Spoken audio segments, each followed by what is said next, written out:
Motor দমলিয়ে দমলিয়ে চলে ইয়া motor কতবিল চলিয়ে বন্ধ হয়ে যায় এর সলিউশন কিতা হয় আজ আপনি তোরে শিকাইমু যে এই মোটর দমলিয়ে দমলিয়ে চলাই ইয়া মোটর কতবিল চলিয়ে বন্ধ হয় কিতা লাগিন আর এগুর বেমার কিতা কি হিসেবে সলভ করতে লাগে দেখতে হইতে আমার কাছে এই যেটা মোটর আছে এই মোটরের সেম প্রবলেম এই মোটর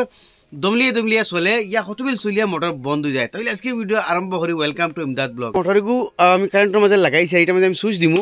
তো দেখতে হইতে মোটর ঘুরেন না কিন্তু হইয়া ডাকে কিন্তু এখন আমি এটা খুলিয়া যখন ফ্যানওয়ালা লড়াই দিই ওই দেখো ঘুরিব ইয়া কতবিল ঘুরিয়া ডাইরেক্ট বন্ধ হয়ে যায়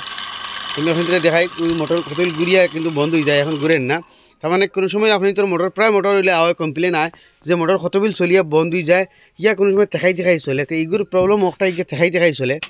তো দেখো মোটর কিন্তু চলিছে না কিন্তু আর দিয়ে আমি ঘুরে দিমু আর মোটর চলবো দেখো এখন চলে কিন্তু তুলা কতবিল চলার পরে ডাইরেক্ট বন্ধ হয়ে যায় একটা জিনিস আমি আপনি দেখাই আমি এম্পিয়ার মিটার বর্তমানে লাগাইছি কিন্তু মোটরের মাঝে কত এম্পিয়ার লোয়া দেখার 3.2 এম্পিয়ার কিন্তু একটা মোটরে হাফ এসপি মোটর কিন্তু হাফ এসপি মোটরে 3 এম্পিয়ার কারেন্ট লোয়ার কোনো কথা নাই এক ইয়া 1.23 কারেন্ট লয় একটা হাফ এসপি মোটরে কিন্তু এটা এম্পিয়ার বেশি লয় আর কারণ ইয়া তাহলে কিটা আমি এই মোটরটা বন্ধ করি তো দেখো এটা এম্পিয়ার জুড়ে গেছে এর কারণে তাহলে গিলা এই মোটরের ভিতরে কয়েল থাকে যে কয়েলের মাঝে একটা থাকে রানিং একটা থাকে স্টার্টিং যে সময় এই দো কয়েলের মাঝে একটা আরেকটার মাঝে শর্ট হয়ে যায় টাচ হয়ে যায় এ সময় গিয়া মোটর গরম হয় ইয়া মোটরে এম্পিয়ার বেশি লয় কথা আসলাম যে ভিতরে দুইটা কয়েল আছে একটা রানিং একটা স্টার্টিং যে সময় এই রানিং আর স্টার্টিং কয়েলের একটা আরেকটা কয়েল যে সময় টাচ হয়ে যায় তখন কি হবে এই মোটরের কয়েল গরম হয় গরম হওয়ার কারণে ভিতরে একটা তার থার্মোস্টেট লাগাই আছে যে কয়েল গরম হওয়ার লগে লগে অটোমেটিক মোটরের কারেন্টে খাটি দিয়ে যাতে মোটরের কয়েল জ্বলে না বাঁচি যায় তো মোটরের গরম হওয়ার কারণ হইল গিয়া আর বন্ধ হওয়ার কারণ হইল গিয়ে ওটা এখন আমি আপনাদের এই মোটরটা খুলিয়া দেখাই যে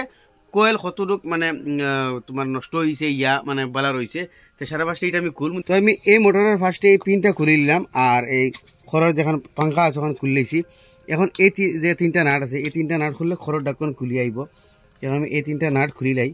লাইছি এখন এই খড়ের প্লেট যেখানে আছে ওখানটা খুলবো লাই লাই অনেক ঠকি দিব লাই লাই ঠকি দেবো কিন্তু জোরে করি না জোরে করে দিলে কিন্তু ভাঙি দিব মানে বরে বরে খুলতো কারণ এটা অ্যালুমিনিয়াম হয় তো ফাইনালি দেখতে গাইজ আমি ব্যাক সাইড খুলে লাইছি আর আপনি তো সামনে এর রেজাল্ট দেখা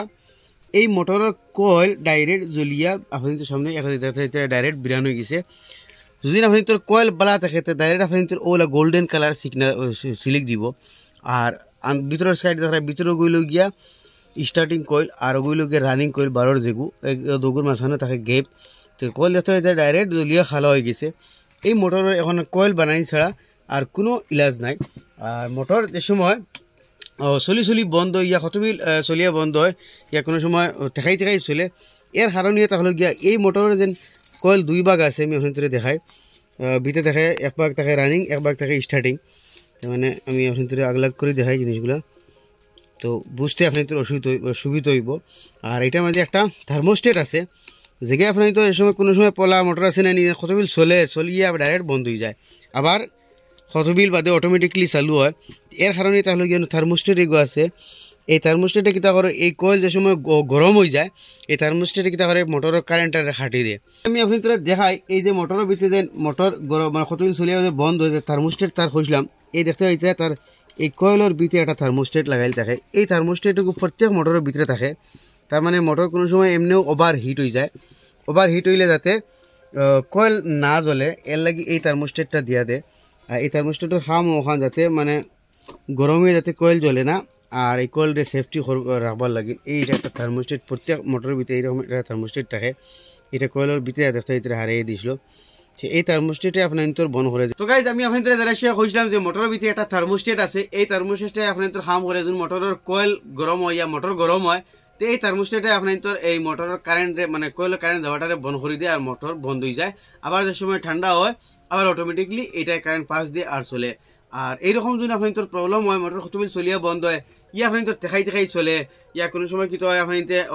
আধ দি ঘুরা দেওয়া লাগে তে গিয়ে চলে তো আপনি তোর ক্যাপাসিটারও ঠিক আছে ক্যাপাসিটার বদলে দেখছেন এর বাদেও আধ দি ঘুরিয়ে দেওয়া লাগে আর চলে নইলে চলে না তো এর কারণে তাহলে এই মোটরের কয়েল শর্ট হয়ে গেছে মোটরের দু সাইড কয়েল থাকে একগুই লগি রানিং আর এগুই লগি স্টার্টিং যে সময় রানিং আর স্টার্টিং কয়েলে যে সময় এগুলোকে টাচ হয়ে যায় ইয়ানি এগুলোর ভিতরে পেইন্ট থাকে পেইন্ট হরিয়া যে সময় টাচ হয়ে যায় এরকম প্রবলেম হয় ইয়া এই মোটরের বডি লগে ওয়ার টাচ হয়ে যায় এইরকম প্রবলেম হয় আর এর কোনো সলিউশন নাই একমাত্র সলিউশন লাগে তার কয়েল রে আবার বানানি আর দুসরা কোনো সলিউশন নাই আর আমি সবচেয়ে বেস্ট সাজেশন আমি হামেশাও দিব মানে মোটর কয়েল বানাই থেকে হামেশা নয়া মোটর লোয়াটাই পালা, কারণ এগু মোটর পুরান হওয়ার ফলে তার তো বিয়ারিংও খারাপ হয়ে যায়, ইয়া তার আগের ইম্পেলারও খারাপ হয়ে যায়, পানি কম টানে, তা বডি খারাপ হয়ে যায়। এগু মোটর বানাই পড়া যায় এগি আদার থেকে বেশ খরচ নতুন এগু মোটর লোয়া এই গতিকে নয়া লয়াটা হামেশা ভালো হইব। তো আসলে ছোটো মোটো একটা ইনফরমেশন আসলে আপনি তোর ভালো লাগলে নিশ্চয়ই শেয়ার করবা, এরকম নিত্য নতুন ইনফরমেটিভ ভিডিও দেখলে আমার পেজটা ফলো করবা, ইউটিউব দেখলে সাবস্ক্রাইব করবা।